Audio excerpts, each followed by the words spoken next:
Welcome to Golf Getaway, and welcome to Cape Kidnappers in the beautiful Hawke's Bay, New Zealand. Cape Kidnappers is constantly ranked in the world's top 25 golf courses and has so much to offer, I've had to create 2 shows to highlight all of its breathtaking scenery, hospitality and unique adventures. In today's show, John McCord, the head pro, and I play the front 9. I check out the world famous lodge and I'm introduced to New Zealand's native bird, the kiwi.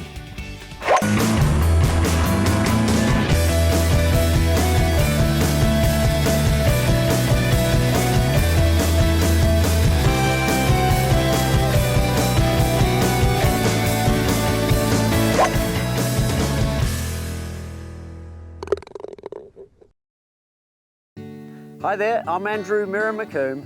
And I'm John McCord, head golf professional, and welcome to the farm at Cape Kidnappers. Cape Kidnappers was designed by Tom Doak and is a 6,114 metre par 71 championship golf course located in the beautiful Hawke's Bay in New Zealand.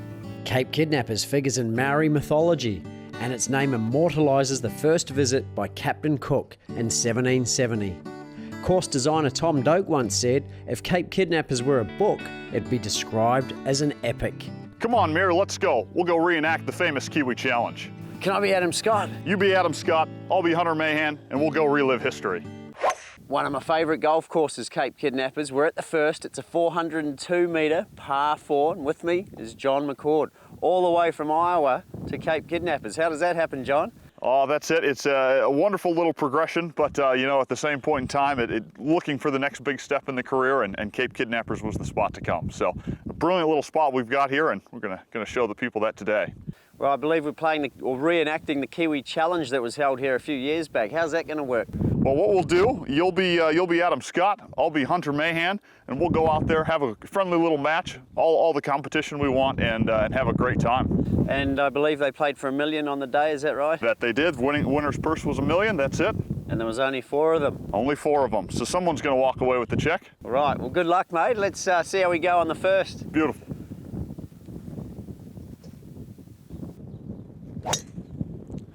Good shot there, that's perfect. Oh, look at that. Adam Scott, eh? Hopefully I'll play as well as Adam Scott. Oh, there it is. All right. That'll work. Oh, yeah. Come on. John, the course record at Cape Kidnappers. I hear it's pretty low.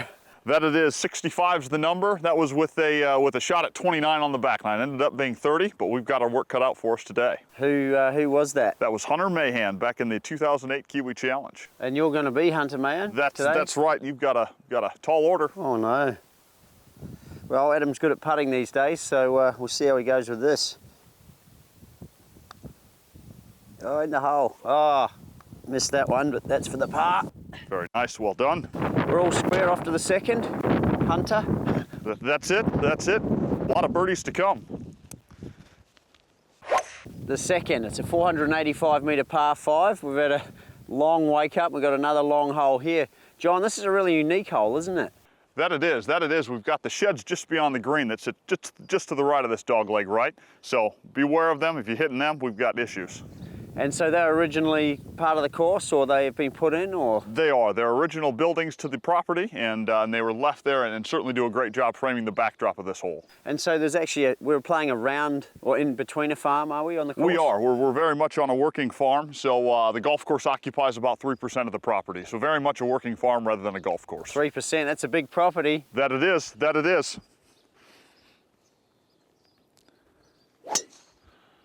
Good ball there. Oh, lovely, John. Straight down the middle. Beautiful. That'll work. All right, Mir, what we've got here, we've got to keep it short of that bunker, but instead of just hitting 3-wood, let's hit hybrid to leave ourselves a good full shot into this green. So don't go the 3-wood? No, I would go hybrid. We want a good full shot with some spin to be able to hold the green. Okay, that's an interesting question, isn't it? So full shot versus a half swing on the third, just... That's it, that's it. We're always thinking ahead. That's it. Yeah.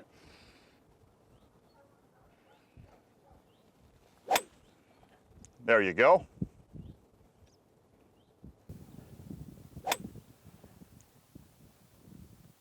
Clearly, I should have taken a little bit of my own advice. What I've done here is I've gone through the fairway, ended up in this very fluffy rough we've got. Now, what I see a lot of amateurs do is approach this shot with their lob wedge, way too much loft, and all of a sudden what they do is leave the ball in the bunker and they scoot that club right underneath the golf ball. So what I've done, and what I recommend you do, grab a club with a little less loft, like a gap wedge instead of the sand wedge or lob wedge, step up to this, and choke down a little bit to shorten that club so it doesn't glide underneath that golf ball. So what I'm gonna do is use the gap wedge over the bunker, have plenty of room beyond the pin, and leave myself a good putt instead of a sand shot.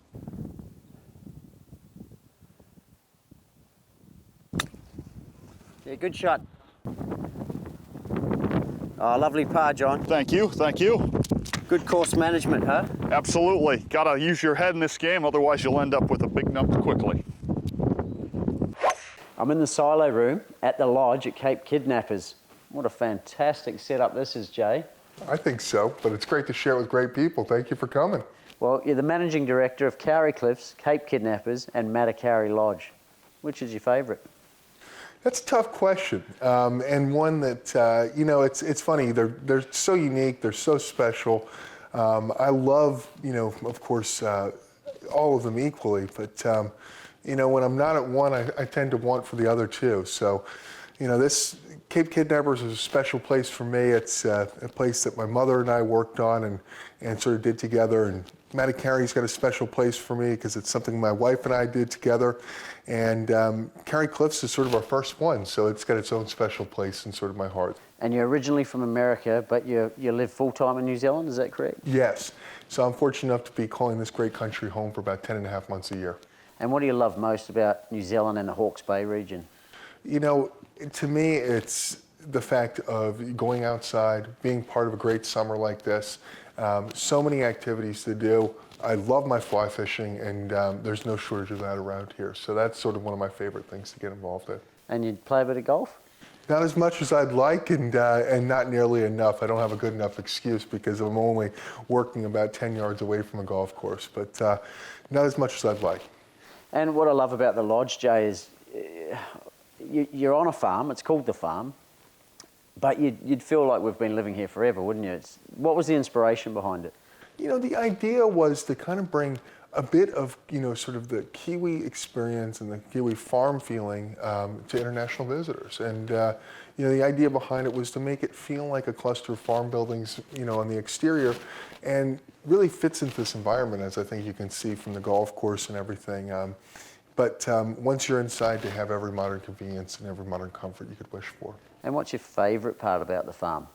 You know, I've got several favorite things about it, but, you know, if there had to be one, it would be maybe the vegetable garden. I love getting down there. No matter how crazy the day is, you can go down there and you can kind of talk to a few vegetables and be in a much better place.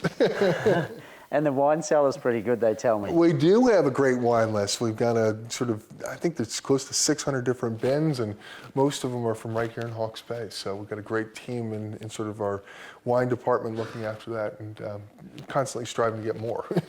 And obviously there's more to do than just the golf and the relaxing and the food and wine. What are sort of the other things that I'm going to experience over the next few days? You know, I hope you'll be able to get a chance out there to go out there and experience some of the nature reserve.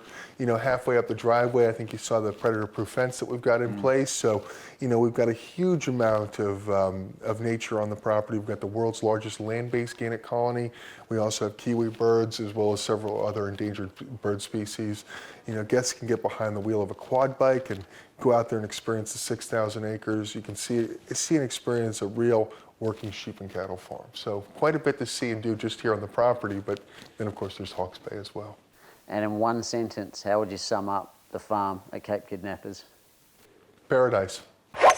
All right, Mir, we're here on the 5th hole, 366 meter par 4. What we've got here is the first hole where we really get to see Hawke's Bay and Napier in the background.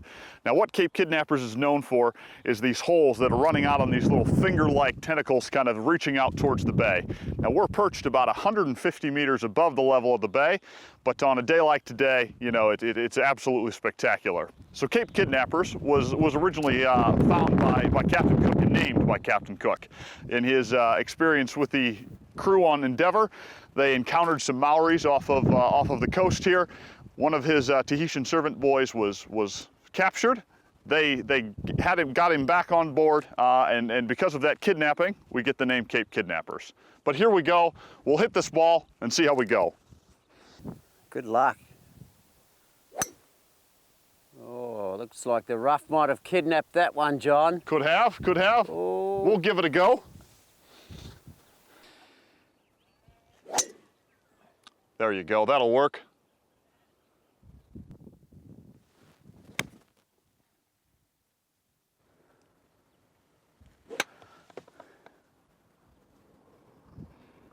All right, Mir, so off the tee, that ball looked like it was into the rough, but because of the natural undulations, this is a golf course that slowly reveals itself to the golfer over the course of several playings. So you've got to play it more than once, but I'm going to give this putt a go for bird. Deceptive. Looked like you'd gone in the rough, didn't it? But it fed down to the fairway nicely. That's exactly right. Oh, it's breaking. Hey, Oh, there we are. the birdie. Very nice. Well done. Well done, mate. I'm excited. Really unique experience coming up today on Golf Getaway. I'm with John McCord. He's a world-renowned kiwi scientist. Is that right, John? Yep, something like that, Andrew. And right now we're going to go and track a baby kiwi here at Cape Kidnappers. It's a little fella called Bean Sprout. It's about 4 weeks old, and it's been on this. It wasn't hatched on this property, but it was brought in here, and we're going to see how well it's doing today. And how are we going to do that with this thing? Well, little Bean Sprout's got a radio transmitter on its leg, and this equipment, if we just follow it, we can get led right to where it is, and we need to weigh and measure this bird. And we want to see if it's getting close to a kilo in weight, because when it reaches that magical weight, we are going to send it back home. So it's just a temporary resident here in this reserve. So you babysit it and then send it off? That's perfect. We babysit it. We nurse it through its most vulnerable stage of life. Okay, it's somewhere, I think, in there. So we'll just come around and have a look here.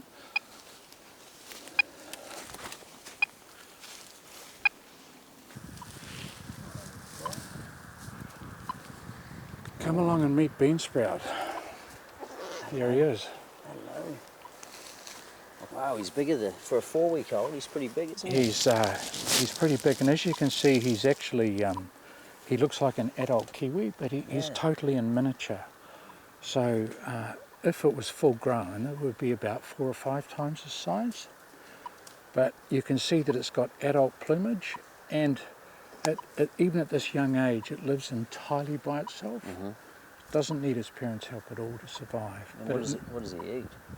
He eats little grubs and insects that it finds out on the forest floor at night. Yeah. And it's entirely nocturnal, so it would normally just sleep during the day. Right. So it's going to be on this property probably for about another 4 or 5 weeks. And it lives here in real safety because there's been a lot of predator control around here, and there are almost no stoats. So this little guy's got an incredibly good chance of surviving, whereas in most parts of New Zealand, most of these little guys are killed in their first 100 days of life. People call this New Zealand's honorary mammal because it's a bird that behaves like a mammal. So when you look at it, it's got those pronounced ears behind its eyes, Right. and it's got those little cat-like whiskers, and right at the tip of its bill it's got nostrils, and it's the only bird in the world with nostrils like that. And it sniffs out its food, so like a mammal, it's got a very good sense of smell. Most birds don't. So to all intensive purposes, it lives the life of a mammal, and that's why it's called New Zealand's honorary mammal. And that's why it's a world treasure, because there is absolutely nothing else like it anywhere else in the world that resembles a kiwi.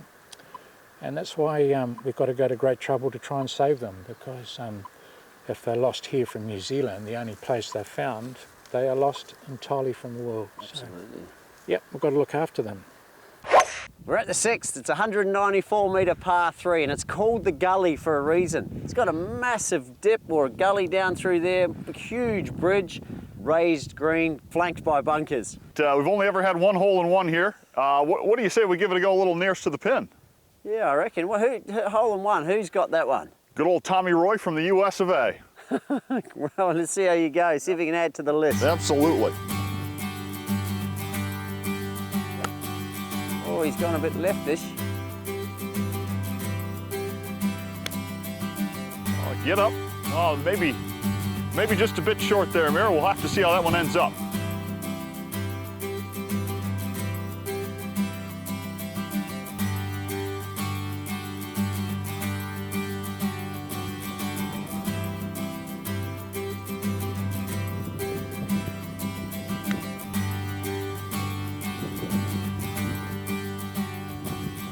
Well, Mira, we didn't get closest to the pin, but we got pretty darn close to a good view. What do you think?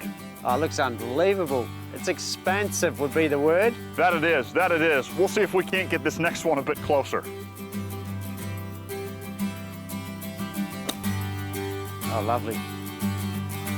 All right, Mira, I've saved my par.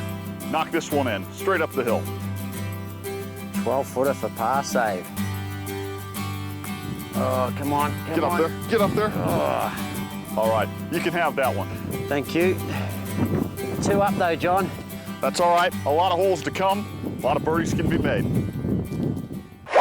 The 9th, the 352-metre par 4. What a fantastic finishing hole for a beautiful front 9. John, you must have seen some great players around the course. Oh, absolutely. In addition to the people we've had for the Kiwi Challenge, we've had a number of PGA Tour executives and just celebrities from around the world come out and play. But it just shows you how much we attract such an international audience. Europe, Asia, you name it, they can experience Cape Kidnappers. Okay, well, I'm 1 down, charging down the last front. That's it. Put a good swing on it.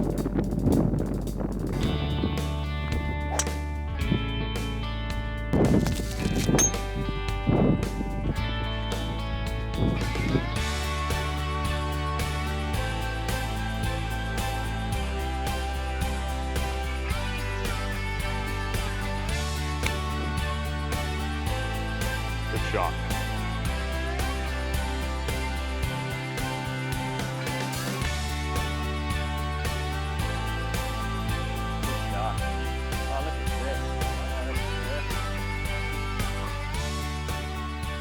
Oh, nice birdie from you, John. Thank you. Another birdie here, and you're still just 1 down going into the back 9. Oh, just missed. Oh, 2 down going into the back 9. Unfortunate. Being for a heck of a stretch. Hey, old Adam never was much of a putter, was he?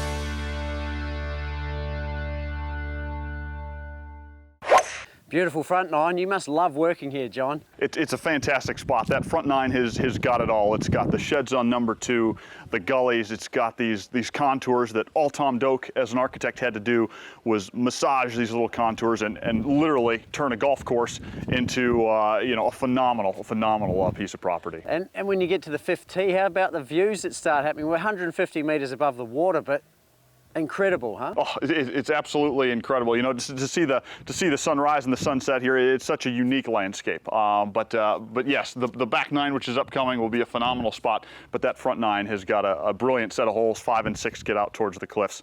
Brilliant set of holes to come as well. Well, I'm 2 down. Let's go and have a quick drink, and we'll get back out there and see if I can redeem myself. That sounds good. Let's do it.